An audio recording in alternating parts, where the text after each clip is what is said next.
Thank you. We have a few more coming in than usual today. They'll do their best to social distance up here.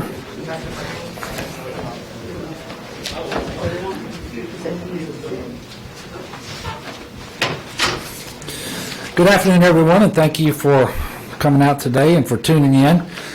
Things are obviously going to be done a little differently today. I'm going to be joined by several guests, and we're going to actually rotate them in and out because we have a lot going on, and this stage is small, and we're going to cover a number of different topics. So I would ask you to kind of understand what we're trying to do today. Just a moment ago, we held our first telemeeting of the Health Equity Task Force. With me now are co-chairs Dr. Sandra Brown and members Senator Regina Barrow and Representative Dustin Miller. Senator, Representative, thank you all for being here today and for the important work of this task force. On April the 6th, and some of you may recall, not necessarily that day, but Louisiana was the first state in the nation to reveal that the data showed racial disparities in outcomes, especially related to death from COVID-19. African Americans, and the numbers were a little different then and so forth, but not much. African Americans make up about 32 to 33% of our state's population, but they represent 59% or so of our reported deaths. And that's a little bit in flux, and it changes a little bit, but obviously that is a real issue.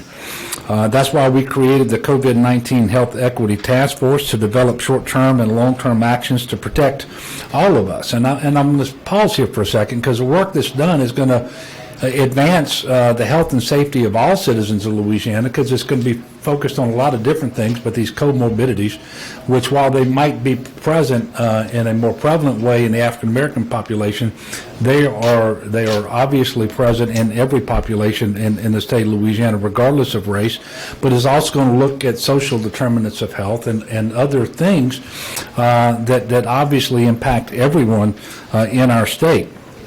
And it's also true that since we reported, a number of other states and municipalities have reported data that is similar to ours. But this is one of those areas where we shouldn't take any comfort just because we have company. It's something that obviously is a problem and it needs to be addressed. And so I've tasked the Health Equity Task Force to quickly develop short-term and long-term actions to protect all of us. And of course, the work that they do will be felt most especially by those who are suffering from these disparities. And we know that these disparities have existed for generations, probably as far back as we started studying such things in Louisiana. I've often said that the prayer that Jesus gave to us, it starts with our Father. What that means is we're all brothers and sisters. And that's true. And it's true regardless of race or what region of the state we're from, what political party we belong to, and so forth. And so the work will benefit everyone. And there's no greater example of this than when we come together and help one another in need, and Louisiana has a long history of doing that. We haven't done it as well as it relates to health equity, and it's time that we change that. So that's why we're doing this work. And so we do have Dr. Brown, Senator Barrow, Representative Miller who are here. They can take a question or two that you might have that you want to address to them on the work of the task force. And if you want to ask a question, I'm going to ask that you do that now so we can get them to come up and answer the question. After that, we're going to transition to the next phase of the press conference. Yes, sir. Question for any of the task force members, co-chairman maybe.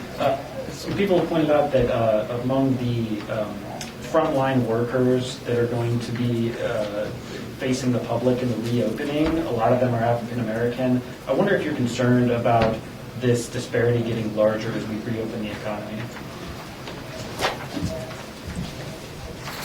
Thank you. I believe your question had to do with frontliners and our concerns when the economy reopens. Well, Based on the health equity situation that we have and our African Americans who are more likely to be on the front liners, our concern is that if their health was poor to begin with, it's going to be worse now. We are also concerned about the testing to ensure that they get the adequate testing prior to going back to the workforce when everything opens up. The other things that we are concerned about with are our frontliners who are healthcare providers. I'm a healthcare provider. I want to make sure that our nurses, our physicians, our physical therapists, our respiratory therapists have the PPEs that they need to protect themselves. There are over 9,300 healthcare providers that are sick themselves with COVID-19, and that is due to the exposure being on the front line. So we have to bring the access of testing availability, and we have to protect our healthcare providers who are on the front line. Any other questions for this group? For any of the task force members, What can be done short term? What are the first steps to correcting a problem that goes back centuries? Well, we have to de-aggregate the data. We have tons and tons of data. And in my interactions with my colleagues, and we've written reports, they're sick and tired of being sick and tired of being at the bottom of the list as far as health disparities. Louisiana ranks 49th out of 50th as one of the least healthiest states in the United States, and the governor inherited that situation. It didn't happen overnight. It has been decades and decades of us having that low ranking. And so this task force is a call to action, and I applaud him for taking a bold step. A legacy is not what you leave for others. It's what you leave within them. So this is our time. This is our call to action to take care of the situation, to stop being sick and tired of being sick and tired of being at the bottom. We're at the top of the list when it comes to disparities, being affected by COVID-19, and we're at the bottom of the list where we're speaking of health. So we have a disproportional inverse relationship there that we have to address. What is the action that you're referring to, I guess, and what, I recognize that forming the task force is the first step, but what comes next? The first thing is testing, making sure that we have access to testing, that we bring testing to the communities that are most impacted. We need to look at zip codes. Where is the aggregate data of these individuals who are most likely to either have suffered from COVID? Is it certain zip codes that we have to target? And that way we can tailor our interventions.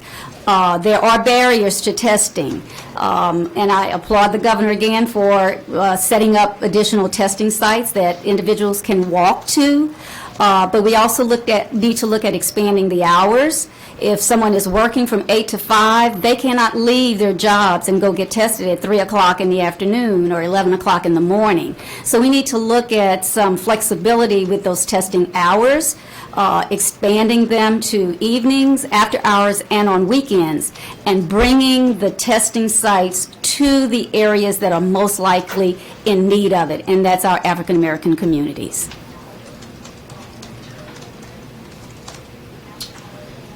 Thank you very much, Dr. Brown. And before this group leaves, just to follow up on the question that was asked a moment ago, there are a lot of things that we can do in the short term. One of which is to make sure that we're effectively communicating what we know about this virus and this disease and what makes people especially vulnerable to it, and to have poorer outcomes, and the poorest of all outcomes is death. And so we need to make absolutely sure people know that if they've got hypertension, kidney disease, heart disease, obesity, diabetes, that they are more likely to have a very poor outcome from this disease. So we are always targeting our message to them to be more careful in the first place, and to not do things that will expose them unnecessarily. So even as we start to ease restrictions, which by the way is going to be a very gradual effort, those individuals have to remain especially vigilant, and we have to do things to try to help them through testing, as was mentioned. And testing is a big part of what we're doing, have been doing, and going forward. And we're ramping up our capacity, but we also have to change the strategies for when and how you administer those tests, so that you do in fact test more people in the communities that are most vulnerable. But we're going to be testing all over the state of Louisiana as we have been. So all of that is critically important, and things that the task force will help us with. And we can continue to learn, and one of the things the task force will be doing, because we're not the only state that's seeing these kind of disparities, is if we see something that another state is doing that seems especially smart and that we might benefit from, we're not going to be too proud to say, hey, look, this is what Michigan's doing, this is what New York is doing, or this is what's happening in Philadelphia, whatever. We're going to bring those lessons to bear here, and that's why this work is so important. There will be things that will benefit from this task force immediately, then over the short term, and then over the long term as well. And I want to thank y'all very much for your work. I appreciate you, Doctor, Senator, Representative. Thank you. And you all can leave now, and we're going to be joined by the next group of folks. Sorry, Governor.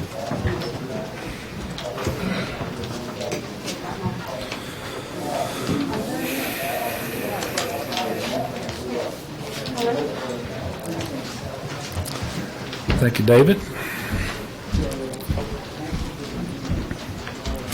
Bill, thank you very much, and thank you. So funding is critical to any task force of the type that we just discussed, and to achieve the goals that I have charged them with achieving, that funding is absolutely necessary. And I'm excited to share with you all some news that I shared with the task force earlier today. And it's a $500,000 grant from the COVID-19 Response Fund that is being made immediately available for the work of the task force. And this comes because of some very generous contributions made by the Irene W. and C.B. Pennington Family Foundation. I know Paula Pennington de la Breton is here with us today. We also have Bill Bellhoff, who's chairman of the board of the Baton Rouge Area Foundation, and we want to thank him and the foundation for their contribution as well. And then David Beach is with us, and he is the president of the Hugh and Angelina Wilson Foundation. And I want to thank them for their very generous contributions that will allow this task force to immediately start work and do all the important things that we talked about in the previous segment, plus a lot of other things that we didn't have the time to discuss. So in addition to thanking them and announcing this particular funding, I wanted to make them available should you all have any questions of them. And if you do, now would be the time to address your questions to these individuals. And by the way, these foundations have been engaged in doing great work in the Baton Rouge area and elsewhere around Louisiana for a very long time, and in a lot of different ways. This is just the most recent manifestation of the good work that they do, and I do want to thank you all. So what is the basis for the study? What is it? This is to fund the Health Equity Task Force that we talked about before. It's a $500,000 that is being provided by these three foundations. Can you explain what that money is going to be spent on, why a funding mechanism is necessary for the task force's work? Well, first of all, you can't do anything meaningful without funding, and quite frankly, this is probably the first installment. I don't think we're going to be able to do everything that the task force needs to do with $500,000, but there may be some opportunities over time, especially with the legislation that's been passed by Congress and some of the funding that comes through. We may be able to tap into some public funding, but as you all know, the most nimble folks out there, the ones who can act the fastest, are in the private sector. And that's why having these people step up as they did so quickly to generously provide this funding that will get the task force started and allow it to organize and start its work. And I don't know whether you're prepared to talk about some of the things that you envision the task force actually spending the money on, but Bill, you're welcome to do that. right. Obviously, I'm Bill Balhoff with Baton Rouge Area Foundation, and this actually, we're extremely happy to be able to help fund for the unfortunate, for everybody that's getting sick, but obviously those that are disproportionately impacted by this.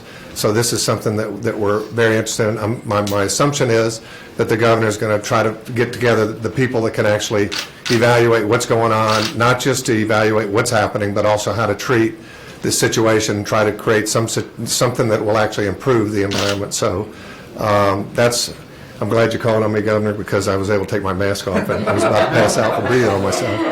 But that's basically, I mean, I think it's pretty broad, but Baton Rouge Area Foundation is thrilled that we have the opportunity to participate in this. Thank you, Bill. Thank you. Did you want to add anything, Paul? You're welcome to. Oh, I can take mine. I just wanted to say, on behalf of My Family's Foundation, we are very proud that we were asked, and we are very proud to participate.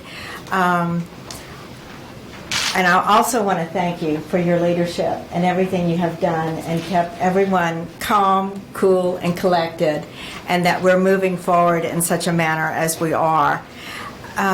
Between the Family Foundation and the private funds that we're going to be able to bring to the governor, and for the monies that the task force will be able to do, will really help the mission of the task force, which is to help with the disparities in our community in this pandemic, and hopefully it will help to alleviate some of the problems in the future, and that if we ever have other crises that the state is in, that we will have a much better handle, and people's lives will be we will not have the rate of death rates and sicknesses that we have today, and that we'll be able to move forward, but in a much better position than we are now.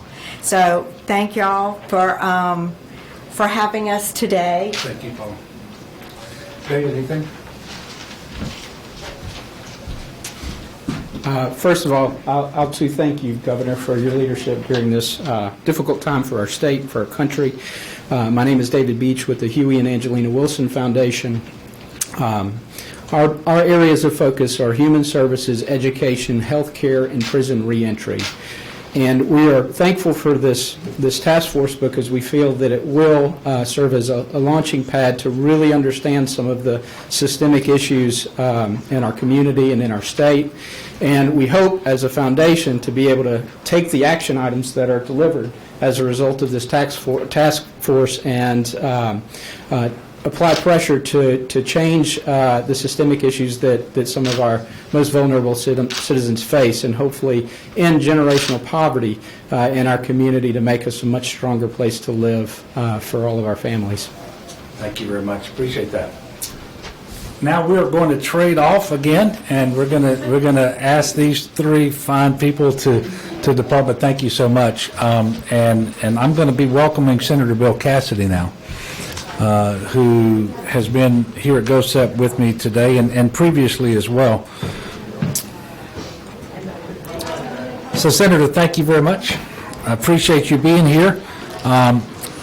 And obviously, we also have another doctor who just came in, and that's Dr. Alex Bu, who's been with me, I think, just about every single day.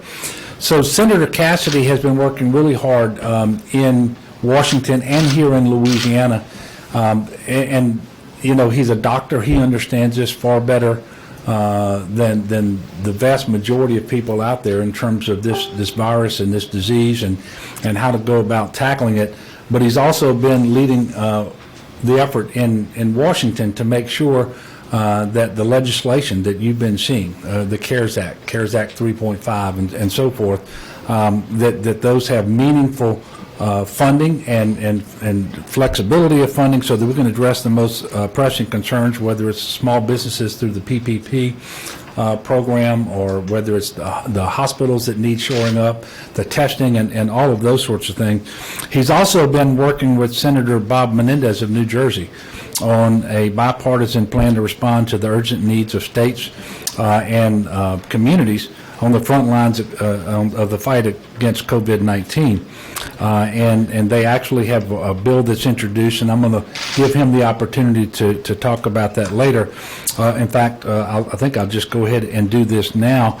And he may stay with us for the rest of the time, but if you would be so kind, if you've got a question that you know you want to address to the senator, go ahead and do that after he concludes his prepared remarks, but he's certainly welcome to stay for the rest. I just don't know how long it's going to last. I never know with these folks, and what else you might have to do. But Senator, thank you so much for everything you're doing.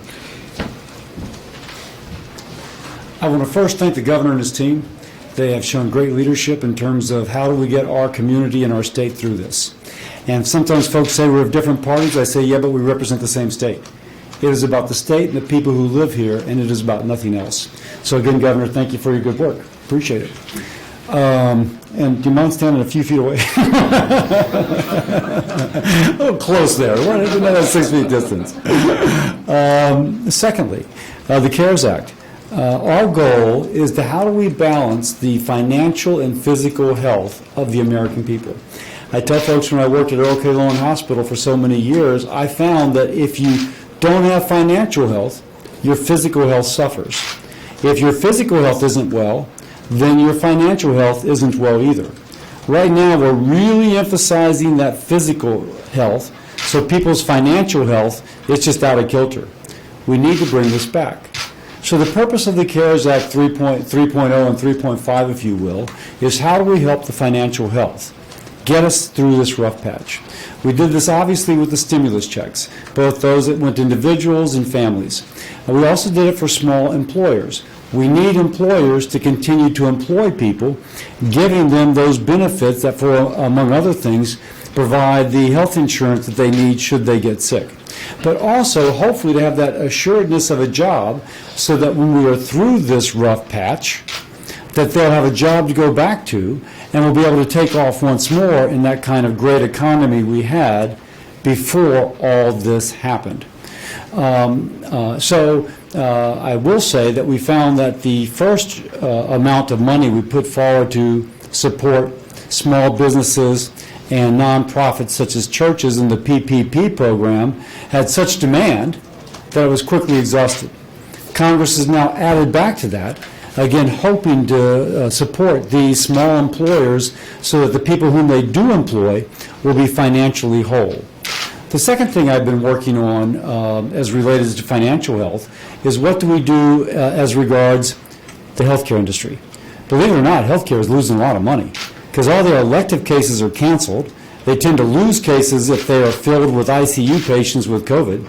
And so it's been really, not even to speak of the doctors and nurses and med techs, et cetera, employed at, say, an ambulatory surgical center. So Congress has been very proactive trying to support the healthcare community. We need to have the healthcare community providing health when we come out of this rough patch. We don't want to end up in worse shape in terms of preparation for health emergencies than we started off. Next area of financial health would be the oil and gas industry. And the oil and gas industry's got a 1-2 hit, demand destruction relative to people not driving, people not flying, therefore oil and gas not being turned into fuel products. And secondly, a price war between the Saudi Arabians and the Russians. Worked very closely with senators from energy states to speak to the Saudi Arabian ambassador to kind of read the riot act. You're supposed to be our friend, but you're undermining our economy. Why should I have somebody from Louisiana defending you from enemies when you're undermining the economy upon which that person from Louisiana's family depends? I think they got the message. The president made an intervention, and so the Russians and the Saudis have agreed to decrease production by 10 million apiece, 10 million barrels a day apiece. That's not enough, but it's a great start. We're still going to have a rough patch in oil and gas until we get through demand destruction, but that is the other thing we're working on financially. Lastly, about financially, what about cities? What about states? The governor mentioned a bill I have with Bob Menendez. Just like we're providing support for individuals and families and small employers, can we also provide support for the cities that provide the essential services for them to be open? Can you imagine a city which is bankrupt because they depend upon sales tax, hotel bed tax, tourism, it's all gone, and yet they're supposed to have the money to pay for the police, the fire, and the sanitation to let those small businesses reopen. Again, imagine that small business, a restaurant, trying to attract customers when the city is bankrupt and therefore cannot pay for sanitation, and because they cannot pay for sanitation, garbage builds up in front of the restaurant. We can see that is not going to work. So we're trying to support government as it provides essential services to those small employers. Let me finish by saying one other thing. I have the privilege of being added to the President's task force on reopening the economy. I spoke of the need to balance between the physical and the financial. We've got to come out of the COVID-19 crisis. Until we have fewer people getting the disease, that won't happen. So one thing I've spoken to Dr. Burks, Secretary of Health and Human Services, Alex Azar, people in the CDC, HHS, just spoke to the governor. How can we begin to proactively go into communities that have a higher incidence of coronavirus infection, testing people who may be asymptomatic if they are infected, supporting them through quarantine, so that maybe paying for their hotel room, giving them food. Congress has made money available to do that, so that we begin to decrease the rate of infection so that they don't infect other people, and we also monitor should they begin to have symptoms. It would go a long way, I think, to decreasing death rate, decreasing transmission rate, and creating the kind of right environment we need to reopen the economy. It is what the South Koreans have been doing, the Germans are beginning to do. Those are the two democracies that have decreased the incidence of disease while they're also reopening the economy. I take that as an example. Governor, I went a little long, but if there's any questions, I'll take it now or I'll wait. Yes, sir. Senator, many Republicans here in Louisiana, including your colleague Clay Higgins, had suggested we need to open up and start opening up by May 1st. Do you agree with that we need to start opening the economy up in Louisiana May 1st? It has to be driven by data. I'm a doctor first, if you will, before being a senator, and I just know in public health you got to have data. If you find that your transition rate is below a certain level, then you can safely open up. If your transition rate is above a certain level, you cannot. What the Germans have done is there's something which the governor knows all about called R naught. How many people does one person infect if she or he is infected themselves? If your R naught is less than 1, then the amount of virus in your community is going down. If it's 2.5 to 3, you're going to have a lot more people infected. So we should monitor the degree to which others are getting infected, the R naught, if you will, and if it is at an appropriate level, you allow that economy to continue to open. If it goes up, you pull back the reins. Someone compared it to an accordion.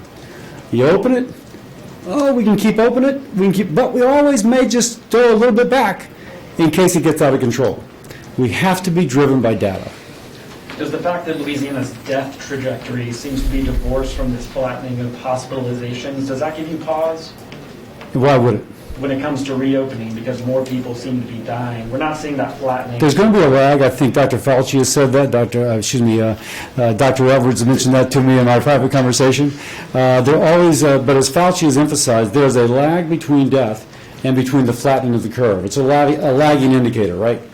I'm more interested in the number of positive tests relative to the total number of tests being performed, as well as the number of hospitalizations and the number of people on vents and in the ICU. I think that is a better indicator of how things are going. Anyone else? Senator, I have a question about the Paycheck Protection Program. There's a component in the bill that requires businesses to spend 75% of their loan within 8 weeks for that loan to be forgivable. Restaurants, for example, right now seeing demand go down, that they're paying people then to just stay home.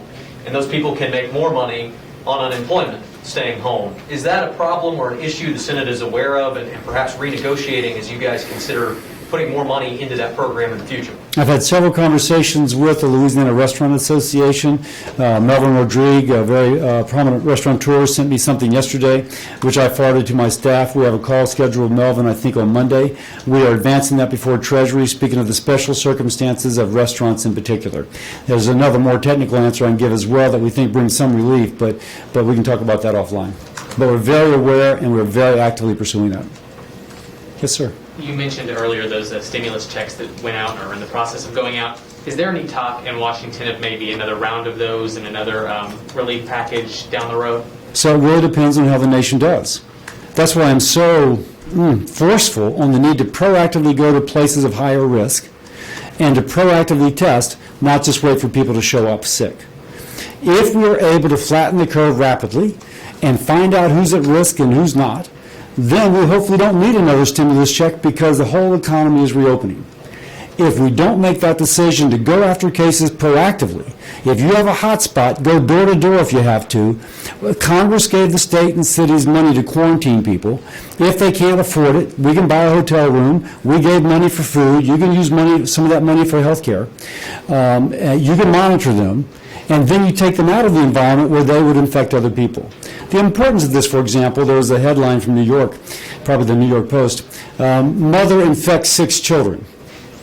Okay, so they all live together. She infects the children play with other children, they infect other children who then infect their parents, who then infect their grandparents. If you take out the one person who is infected, for 2 weeks quarantine, give her the food, give her the medicine, give her everything else, watch her, make sure she doesn't get sick. She gets well, but she does not infect the other people. We've got to shut down transmission. When we do that, we reopen the economy, hopefully don't need another stimulus check. To clarify, Senator, do you see that as a state responsibility, this initiative to go into high-risk places? I spoke to CDC today, and they are relying upon states to initiate that.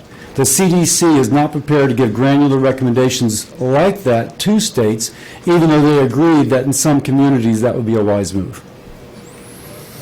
Senator, from the standpoint of being a doctor for all these years and for me reporting on these issues for the last 40, I've seen these programs come and go to try to get obesity down and hypertension down and blood pressure and everything else, and they don't seem to work.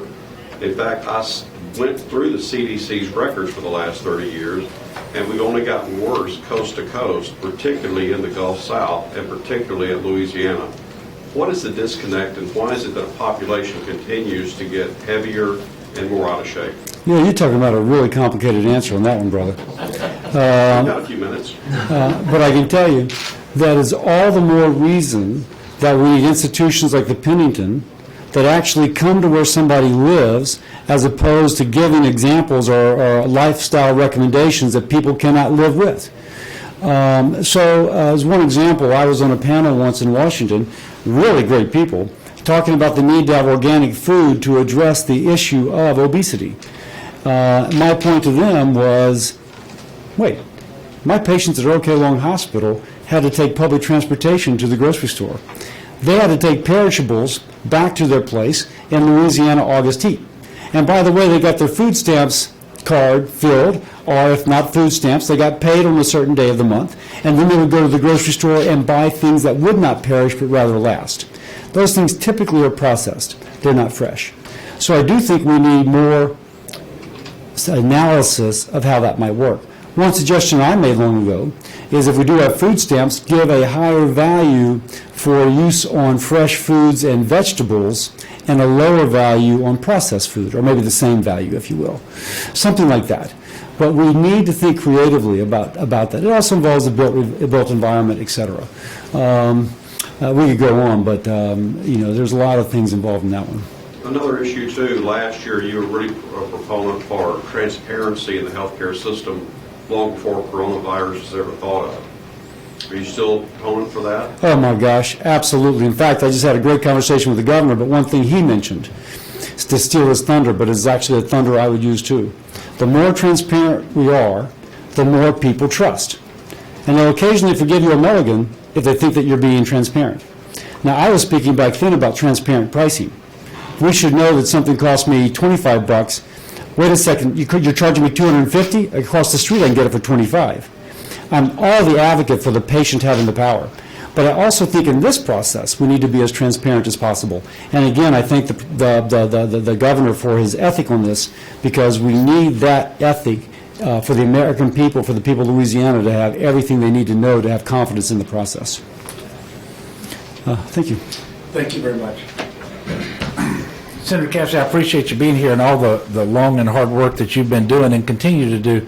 You know, it was the senator who was the first person that told me that we really should look at reopening non-emergency medical and surgical procedures, inpatient and outpatient. He talked about how not just these profit centers had been decimated at our hospitals, which, by the way, is a big part of the economy, but also we know there are people who are sicker than we want them to be, and if they can't go to the doctor, they just keep getting sicker. You're not managing their disease. They then are more vulnerable to the disease that we're trying to protect them from. And so that really started the effort after that conversation, and I'm happy to tell you that pursuant to an order LDH issued Monday, this coming Monday, we will have those clinics and those hospitals back open, maintaining social distancing, making sure they're using PPE and that sort of stuff, but we'll be among the first in the country to do that, and we're doing it in a way that's going to be very safe. So I appreciate the work that you're doing, and it's obvious that I take advantage of the counsel that you give me. Today, we are reporting 401 new cases, and you can see the total there, 26,140. There are 1,697 COVID-positive patients hospitalized across the state. That is a reduction of 30 compared to yesterday. There are 286 of those patients on ventilators. That is plus 12 from yesterday. Unfortunately, and this is always the grimmest statistic that we have to give, there are 61 new deaths to report for a total of 1,601 statewide. You know, I just, obviously we're having some success when it comes to hospitalization especially, and the trend on ventilators today is an outlier, but the trend continues to be good there. And Senator Cassidy, Dr. Cassidy, was telling us how important that hospitalization number is. The death number is alarming, but it is a lagging indicator, but that number that we just gave you, those 61 people, those are all brothers and sisters. Those are parents, those are grandparents, those are aunts and uncles and so forth. So we grieve for all of them. I want you to know that the Department of Health, in an effort to be more transparent and also to be more accurate in what we're doing, they're starting to report the number of Louisianans who have recovered. It is an estimate, and the number being reported today is 14,927. And just so you understand, a person is presumed to be recovered if it has been more than 14 days since he or she tested positive, and he or she is not currently in the hospital or deceased. If the hospital status is unknown, it has to be more than 21 days since he or she tested positive, and they are not deceased. So if they're not deceased or in the hospital, then we use the 21-day figure, and then that's a presumed recovery. And I'm really glad to get to that number, because for a long, long time I just knew of one recovery, and that was Secretary of Transportation, Sean Wilson, and very, very pleased that he did recover. Further in the issue of transparency, an update on commercial testing. We told you several days ago that we hit the pause button because LDH was taking a deeper dive. They wanted to be able to report in a more granular detail. Before today, LDH reported COVID-19 cases by parish of resident, while it reported on tests by the parish where those tests are administered, and that didn't always match up. You might live in Tensall Parish, but get your test done in Ouachita Parish, for example. The department did this because that was the data that they were receiving from commercial labs, and so there was a little bit of a mismatch. We hit the pause button on reporting the commercial lab tests by date in order to get all of this right, but we now have a fuller picture of the COVID-19 testing capacity and what that looks like across the state. I'm also pleased to tell you LDH came up with an innovative method for reporting commercial tests by parish of residence. And if it's unclear what the parish of residence is for a test, LDH will cross-reference using its Medicaid information, and if that doesn't work, it's going to go to LexisNexis. But we're trying to be as accurate as we can possibly be. And while it was doing its comprehensive review, they also found some duplicate tests out there and removed those duplicate tests from the count. So for the commercial testing number, when you see that number again, it's going to be 129,000. It won't be the 135,000 because there were some duplicate tests that were discovered because of the work that they were doing. Obviously, testing remains critically important. We didn't talk about it today, but it's not just the diagnostic and the surveillance testing for COVID-19. Increasingly important going forward will be the serologic testing for antibodies. Which will also tell us a lot, and of course that's based on the assumption that once you have the antibodies, you're not going to become infected again. I want to talk a little bit about weather, and we're getting a lot thrown at us these days, but again tonight, Central and North Louisiana are under a marginal to enhanced risk of more severe weather that could include thunderstorms, flash flooding, hail, potentially tornadoes. Asking everybody to pay attention to that, monitor the weather station or your meteorologist, make sure that you're staying close to your cell phones because sometimes that is the last and best indicator that there is an active tornado in your area. And if you hear that warning, please heed it and do what it's asking you to do. We have a couple of questions from the public, and I'm going to take one and the senator's going to take one. Phil from New Orleans says that he was laid off mid-March because of the COVID-19 pandemic. He applied for SNAP and received a notice that his claim was rejected. So he's asking me for my advice as to what his next step should be. Should he appeal or apply again? Well, first of all, Phil, you always have the right to appeal. DCFS has what's called fair hearings. If anyone receives a denial letter, there are instructions on that letter with the next steps that can be taken.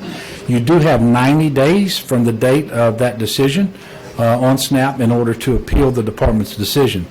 And I will tell you that the USDA, which funds 100% of the benefits associated with SNAP, they allow certain disaster unemployment assistance to be excluded from income for SNAP eligibility purposes. The agency has advised states that pandemic unemployment payments authorized under the CARES Act do not meet the same criteria and have to count as income when it comes to determining SNAP eligibility. So this is what that means. The $600 per week that's authorized by Congress in response to the COVID-19 crisis, and we're talking about unemployment compensation, that in many cases is going to put families over the income limit for SNAP eligibility. I don't know whether this was Phil's problem or not. I can't tell you for sure what that denial was based on. And obviously I hope that the denial was a correct application of the law. But I do encourage him to appeal just in case it was not. But if in fact he's getting that $600 per week as for unemployment, that could very well push him past the income limit for SNAP eligibility. For more information, everyone should go to dcfs.la.gov/getsnap. Now, I'll read the question from Stacy. She's from Sulphur, and I'll ask the senator to come get it. It just so happened he's here today. It says, will there be another stimulus check in the near future? Thank you, Governor, and thank you, Stacy. This was asked earlier. Whether or not there's another stimulus effect depends on how long this goes. We want folks back at work. On the other hand, if the economic lockdown must continue, at some point I'm confident Congress will step forward to help American families through this. By the way, it's not just the stimulus check, but I think we now have like 20% of people reportedly on unemployment rolls. 22. 20. Yeah, I think that's right, 20. So again, Congress has given extra dollars to the state to be administered through the state unemployment program to help folks through unemployment. So Congress will continue to help the American people through this rough patch.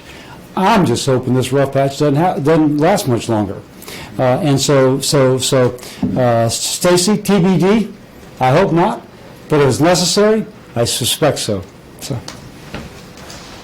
Thank you. All right, so we'll take a few questions, and there will be a few because I actually have a meeting at 4 o'clock to talk about something the senator was talking about, and that is a need to ramp up testing capacity and bring that testing capacity to the hot spots, in addition to the testing we're currently doing now as we surge. Yes, sir. Governor, given the number of tests has fallen in Louisiana, the overall number, does this change your position that we only need a small boost to get us to the number we need to be to start reopening by May 1st? Okay. The question, and I'm going to make sure I understood it. You're asking me, given the number of deaths that are being reported? Tests, commercial Oh, tests. I'm sorry. Yeah. Maybe the mask prevented me from understanding.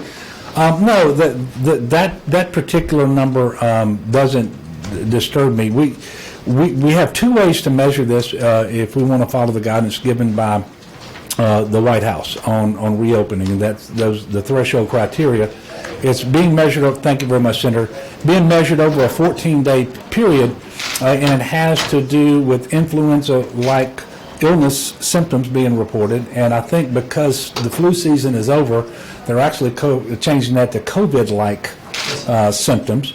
Then you have to look at cases, and you have to look at hospitalization.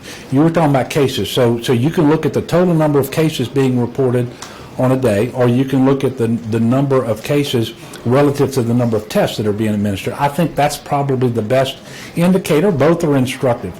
And so we will go back and take a look at tests done on a daily basis, and then how many of those tests were positive, and we're going to look at it each of those ways. And as I told you, we don't yet have 14 days where we can say that we meet the criteria.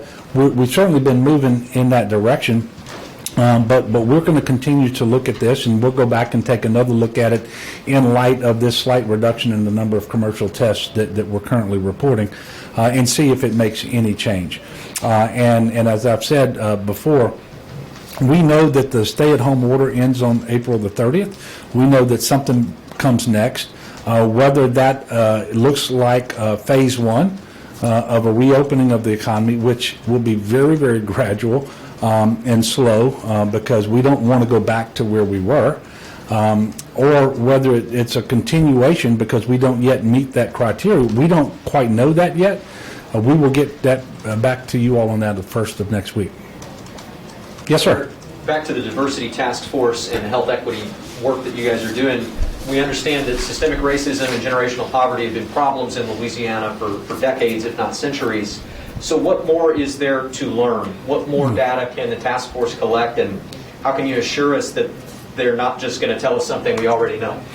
Well, first of all, you can always find new and better strategies, right? And if we've been doing the same thing for generations and it hadn't been working, the very definition of insanity would be to do it for another generation. So looking for better strategies, things that we believe will make a real difference. The senator mentioned a lot of them here, and of course with his experience being a physician and working out of the Earl K. Long Hospital, which was a charity hospital, I think gives some particular insight into this. But there's all sorts of things you can do about increasing access to care. Y'all have heard me say it. I am a big believer in the Medicaid expansion. I think it helped our state in a variety of ways and been hugely significant. It has improved access to care, primary care, preventative care. We are managing disease better today than we have in Louisiana ever with respect to this particular population. But obviously there's still a long ways to go, and I'm the very first one to say that. I happen to believe, and I don't think there's a lot of doubt about this from the medical community, that had it not been for the Medicaid expansion and the 460,000 or so people who've had access to primary care and preventative care over the last 3.5 years, and they've had their illnesses diagnosed sooner, treatment started sooner, they had access to medication that they could actually afford, and so forth. Our population, as unhealthy as it is, was healthier than it otherwise would have been. And it's always hard to prove something that didn't happen. But I firmly believe that the death numbers, as staggering as they are, would be higher today if we hadn't done the Medicaid expansion. But I'm the first to tell you that Medicaid expansion isn't enough. We've got to figure out what more we can and reasonably should do in order to get people healthier. And the comorbidities may have a higher prevalence in the African American community or the Latino community. But they're also present to some degree in every racial demographic of our state and of our country. And so this work is going to benefit everybody. And everybody's going to have a better chance of reaching their God-given potential and having a healthy life. And I pray that never do our health disparities get exposed again the way it's happening with this particular pandemic, because this exposure for too many people means death. And so that's how important people's health is, and sometimes, you know, I guess we're all a little more attuned to it now, but it's important every single day. Last one? Yes, sir. You talk about whether you're going to, the senator talked about this initiative to go into high-risk communities and test those people and maybe put them up in hotels. Are you moving forward with an initiative like that? Well, we are moving forward with new strategies that we are currently developing. And really, until you surge your testing capacity, your strategy is going to be one that you talk about, but it's rather academic. But we now feel really good that our testing capacity is going to continue to increase. We're working on that. That's what the overwhelming majority of the call I had with the Vice President today and the White House Coronavirus Task Force was about testing. And so we are going to be looking for new and better strategies so that we can make sure that we more quickly identify those people who have the disease and get them treated if they need to be treated. But the vast majority of these people won't necessarily need treatment, but they're going to need to be isolated so that they don't continue to transmit. And he talked about the R-naught, and y'all know we've been talking about that a long time.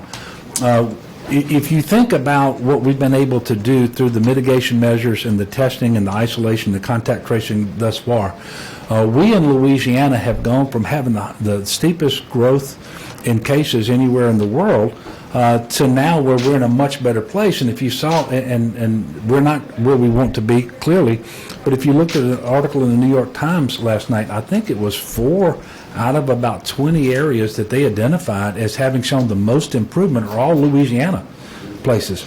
And when you look at the list of places that were showing the opposite, I don't think any of them were in Louisiana. So we've done a lot of really good work with the healthcare community, the work of the Department of Health, and so many people out there, local elected officials.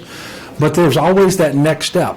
And there's always going to be a next step in this fight until there's a return to normalcy, which won't happen until after there's a vaccine. And so we're never going to rest.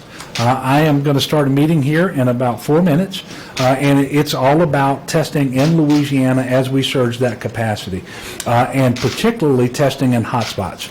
And we know that there are certain individuals, and by the way, you may not know this, but we've already been putting people into quarantine or isolation if they had COVID-19 and they couldn't go home, either because they didn't have a home to go to, or because if they went home, they had people who were there who couldn't possibly tolerate them being there because they're more vulnerable because of their age or their comorbidities, and they just didn't have the space to be able to isolate.